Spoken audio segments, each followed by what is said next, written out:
思哦。抱歉，不好意思，不好意思。哎，季龙你来这边。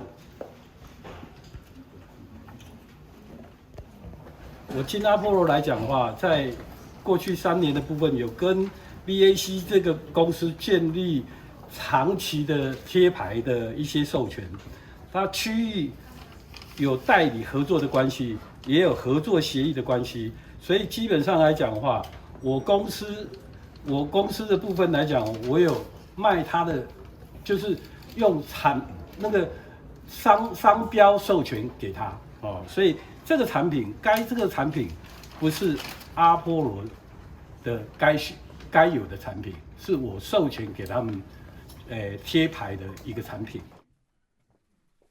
All right, well, good afternoon, everyone. Just a few things here at the top, and then I'll be happy to take them. Again, I don't have any details to provide on the reports of the pager blast. I can tell you, to my knowledge, there's no U.S. involvement in this at all.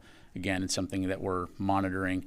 And in terms of potential escalation, I go back to what I said earlier in terms of a key focus for this department and the U.S. government writ large is on working with partners in the region, to include Israel, to prevent the conflict between Israel and Hamas from spiraling into a wider conflict. And that includes the tensions along the Israel-Lebanon border. And so we'll continue to strongly advocate for a ceasefire and the release of the hostages, and we'll continue to strongly advocate for a diplomatic resolution to the tensions